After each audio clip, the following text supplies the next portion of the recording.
कहानी की शुरुआत एक बड़े से शहर से होती है। यहाँ हमें एक बूढ़ा आदमी दिखाया जाता है जिसका नाम गैरी है।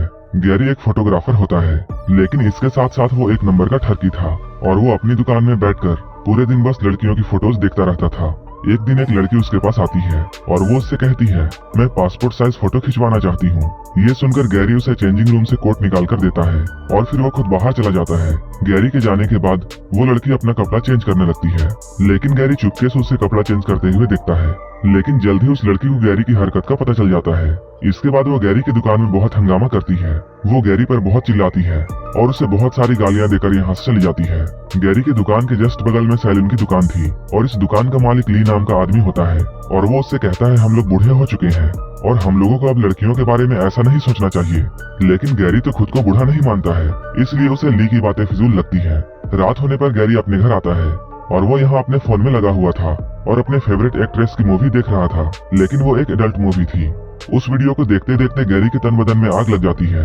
इसके बाद वो अपनी हाथ की शक्ति दिखाता है और अपने आप को ठंडा करता है। हम लोग देखते हैं गैरी अभी तक कुंवारा है और उसकी शादी अब तक नहीं हुई है क्योंकि उसके पास अच्छा घर नहीं है। शादी न होने के कारण वो पूरा दिन सिर्फ लड़कियों के बारे में सोचता रहता था। अगले दिन गैरी के दुकान में एक लड़का आता है और वो डिफरेंट पोज में अपनी फोटोज खिंचाता है। इसके बाद वो गैरी की खिंची हुई फोटोज देखता है, तभी उसे कुछ याद आता है और वो कहता है, तुम तो इस शहर के सबसे बदनाम फोटोग्राफर हो और तुम्हें कई बार लड़कियों ने पिटा है, कई बार तुम जेल जाते जाते भी बचे हो। गैरी को यहाँ शर्मिंदगी महसूस होती है, लेकिन वो उसकी बातों को इग्नोर करता है। इसके बाद वो लड़का उसे पैसे देकर अपनी फोटोज लेकर चला जाता है। उसके जाते ही ली गैरी के पास आता है और वो उससे कहता है, हमारे शहर में एक नया क्लब खुला है जहाँ कई लड़कियाँ पैसे लेकर कुछ भी करती हैं। हमें एक बार तो वहाँ जरूर जाना चाहिए। ली की बात सुनकर गैरी मान जाता है। इसके बाद वो रात होने पर नए क्लब में आते हैं और यहाँ आकर वो बहुत दारू पीते हैं। उसी वक्त एक लड़की आकर ली के पास में बैठ जाती है और वो लड़की देखने में बहुत खूबसूरत थी, जिसका नाम सूजी था। सूजी को देखकर गैरी की फीलिंग्स जागने लगती है और सबसे इंटरेस्टिंग बात ये थी कि सूजी भी उसी को देख रही थी। कुछ देर बाद हम लोग सूजी को देखते हैं जो कि गैरी के घर में आई है और गैरी उसे घोड़ी बनाकर घपाघप कर रहा है। इसके लिए गैरी ने उसे पैसे दिए थे। गैरी यहाँ अपनी पूरी ताकत लगाता है, लेकिन उससे कुछ खास नहीं हो पा रहा था। मिशन में नाकाम होने के बाद गैरी सूजी से बातें करता है। गैरी उससे पूछता है, तुम्हें मेरे साथ कैसा लगा? सूजी पहले तो उसका मजाक उड़ाती है, लेकिन वो बाद में कहती है, मैंने एक दवा के बारे में सुना है जो कि बूढ़ों को भी जवान बना देती है और वो दवा हमारे शहर में भी अवेलेबल है, लेकिन वो कहाँ मिलती है ये मुझे नहीं पता। सूजी की बात सुनकर गैरी सोच में पड़ जाता है और अब गैरी को हर हाल में वो दवा चाहिए थी। कुछ दिनों बाद एक नई बिल्डिंग में एक मॉडल का फोटोशूट हो रहा था। गैरी भी यहाँ पहुंचकर उसकी फोटोज लेता है और ये नई मॉडल देखने में बहुत खूबसूरत थी। इस खूबसूरत लड़की को देखकर गैरी के मुंह में पानी आने लगता है। इसी बीच मॉडल का मैनेजर यहाँ आता है और वो इन लोगों को फोटो लेने से रोकता है क्योंकि मॉडल को इस वक्त मेकअप करना था। उसकी बात मानकर सारे फोटोग्राफर्स रुक जाते हैं और मेकअप मैन मॉडल का मेकअप करने लगता है। गैरी को जैसे ही मौका मिलता है वो मॉडल के पास आता है और उससे वो उसका नाम पूछता है। तभी मेकअप मैन और भी सामान लेने के लिए यहाँ से चला जाता है। तब गैरी को मॉडल से बात करने का मौका मिल जाता है और वो उसके साथ काफी सारी बातें करने लगता है। बातों ही बातों में गैरी उसके क्लोज आता है। तब मॉडल उससे कहती है, मेरा रेट बहुत हाई है और मैं सिर्फ अमीर लोगों को ही छूने देती हूँ और उन लोगों के पास बहुत बड़ी गाड़ियाँ होती हैं। तुम तो काफी गरीब इंसान हो, साथ ही साथ तुम बूढ़े भी हो। उसकी बात सुनकर गैरी को बहुत गुस्सा आता है और वो गुस्से में आकर उसका गला दबाने लगता है। तभी मेकअप मैन यहाँ आ जाता है और वो मॉडल को बचाता है। इसके बाद मॉडल का मैनेजर यहाँ आकर गैरी को बहुत मारता है। ये लोग यहाँ गैरी को खूब मारते हैं। इसके बाद उसे यहाँ से निकाल दिया जाता है। इतने बुरी तरीके से मार खाने के बाद गैरी और भी गुस्सा हो जाता है और अब वो उस मैनेजर को मारना चाहता था, लेकिन वो खुद ये काम नहीं कर सकता था क्योंकि वो बहुत बूढ़ा हो चुका था। वो गुस्से में शहर में इधर उधर घूमने लगता है। इधर उधर घूमते हुए उसकी नजर एक दवाखाने पर पड़ती है। इस मेडिकल स्टोर को देखकर उसे सूजी की बातें याद आती हैं। इसके बाद वो उस दवाखाने में जाता है। यहाँ पर एक औरत बैठी हुई थी। गैरी उसके पास जाता है और ये कहता है, मुझे घोड़ी की तरह पावर देने वाली दवाई चाहिए। इस पर वो औरत उससे कहती है, मेरे पास ऐसा कोई भी दवा नहीं है। उसकी बातों को सुनकर गैरी उदास हो जाता है और यहाँ से जाने लगता है। तभी एक औरत अंदर से निकलती है और वो उसे यहाँ रोकती है। उस औरत का नाम लीजा था। वो गैरी को कोई और आदमी समझती है और वो उससे कहती है, तुम्हारे बॉस का मेरे पास कॉल आया था और मैंने तुम्हारी दवा तैयार रखी है। इसके बाद वो दवा दिखाकर गैरी से ये बोलती है, ये दवा तुम्हारे बूढ़े बॉस को जवान कर देगी क्योंकि मैंने इसे बहुत खास जड़ी बूटियों से बनाया है। लेकिन तुम अपने बॉस को ये बता देना कि इस दवा का ज्यादा इस्तेमाल खतरनाक है। अगर उसने इसका ओवरडोज लिया तब उसकी मौत भी हो सकती है।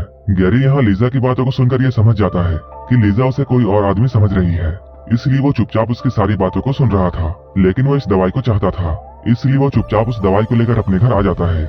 जब वो अपने घर में बिस्तर में लेटा हुआ था तब उसे सूजी की बातें याद आती हैं।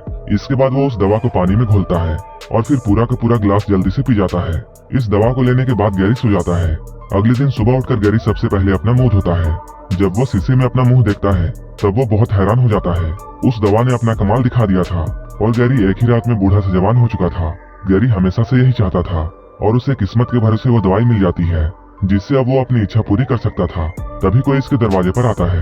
दरवाजे पर किसी की आने की आवाज सुनकर वो घबरा जाता है। इसके बाद वो दरवाजे पर जाकर जैसे ही खोलता है वो अपने सामने ली को देखता है। ली उससे पूछता है, तुम कौन हो और वो मेरा फोटोग्राफर दोस्त कहाँ है?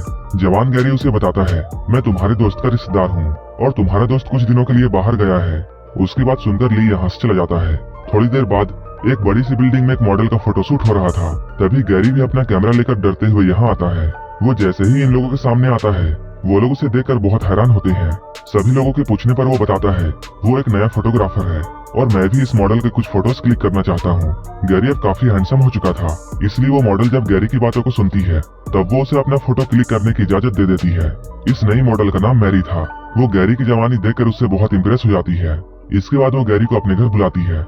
धीरे धीरे करके अब गैरी की जिंदगी बहुत बदल चुकी थी और अब वो किसी भी लड़की को अट्रैक्ट कर सकता था। इसके बाद वो बहुत सारी लड़कियों के साथ गपागप करता है। वो बीच बीच में इस दवा को खा रहा था ताकि उसकी जवानी बनी रहे और कोई भी उसका राज ना जाने। कुछ दिनों बाद गैरी मैरी के साथ एक पार्टी में आता है। इस पार्टी में बहुत सारी लड़कियां थी। इन सारी ब्यूटीफुल गर्ल्स को देखने के बाद गैरी के मन में लालच आ जाती है, लेकिन इसी पार्टी में एक लड़की सबसे अलग बैठी हुई थी। इसके बाद गैरी उसी के पास आता है। यहाँ आकर वो उससे बातें करता है। वो उसे अपना नाम बताता है। इसके बाद वो उसका नाम पूछता है और इस लड़की का नाम नताशा था। वो भी गैरी को देखकर उसकी तरफ अट्रैक्ट होने लगती है और गैरी को भी वो लड़की बहुत अच्छी लगी थी। इसके बाद गैरी उसके घर जाता है और वो उसके साथ पूरी रात गपागप कार्यक्रम करता है। अगली सुबह जैसे ही गैरी जागता है तब वो आईने में देखता है वो फिर से बूढ़ा हो चुका है। नताशा अभी भी सोई हुई थी। इसके बाद वो उसे नींद में ही छोड़कर यहाँ से निकल जाता है और वो सीधे दवाखाना जाता है जहाँ से उसने दवाई ली थी। यहाँ आकर वो लीजा से मिलना चाहता है। दुकान में बैठी लड़की से बातें करते हुए जैसे ही गैरी की नजर एक बॉक्स पर पड़ती है वो उसे उठा लेता है। तभी लीजा यहाँ आती है और वो उसे समझाती है इसमें कोई दवा नहीं है, लेकिन गैरी उसकी कोई भी बात नहीं सुनता है क्योंकि वो हर हाल में जवान दिखना चाहता था। लीजा उससे वो बॉक्स लेना चाहती थी। इसी बीच इन दोनों के बीच में हाथापाई शुरू हो जाती है और गैरी उसे जान से मारकर यहाँ से भाग जाता है। इसके बाद वो जल्दी से अपने घर आता है। घर आकर वो जैसे ही इस डब्बे को खोलता है वहाँ बस थोड़ी सी ही दवा थी। वो इसे देखकर बहुत हैरान होता है, लेकिन गैरी हर हाल में जवान दिखना चाहता था। इसके बाद वो बॉक्स में अपना मुंह डालता है और उस दवा को चाटने लगता है ताकि वो फिर से जवान हो जाए और उस डब्बे को चाटते हुए वो सो जाता है। अगले दिन जब गैरी की नींद खुलती है तब वो देखता है वो फिर से जवान हो चुका है। इसके बाद वो जल्दी से तैयार होकर नताशा के घर आता है। यहाँ ये लोग दिन भर बहुत एंजॉय करते हैं। अगले दिन जब गैरी की नींद खुलती है तब उसे बहुत जोरों से सर दर्द होता है और वो देखता है नताशा यहाँ से जा चुकी है। वो अपने बेड से उठता है और अपना सर पकड़कर वो नताशा को ढूंढने लगता है। जब वो नताशा को ढूंढते हुए बाथरूम की तरफ जाता है तब वहाँ उसे एक बूढ़ी औरत नजर आती है। गैरी जब उससे पूछता है तुम कौन हो तब वो औरत बताती है मैं नताशा हूँ। ये सुनकर गैरी बहुत हैरान होता है। नताशा उसे बताती है मैं एक दवा खाने से दवा खाकर जवान हुई थी, लेकिन कल किसी ने उस दवाई बनाने वाली को मार दिया जिसके कारण आज वो दवा मेरे पास नहीं है। नताशा की बात सुनकर गैरी बहुत हैरान होता है क्योंकि उसी ने जल्दबाजी में लीजा को मार दिया था। तभी गैरी भी अचानक बूढ़ा हो जाता है। उसे देखकर इस बार नताशा बहुत हैरान होती है। मूवी के लास्ट में हमें ये दिखाया जाता है ये दोनों लोग यहीं पर तड़प तड़प कर मर जाती हैं क्योंकि इन दोनों ने ही दवा का ओवरडोज लिया था। लीजा ने दवा देने से पहले ही इन दोनों को समझाया था कि इस दवा का ओवरडोज इन्हें मार सकती है और ऐसा ही होता है। ये दोनों यहीं पर मर जाती हैं।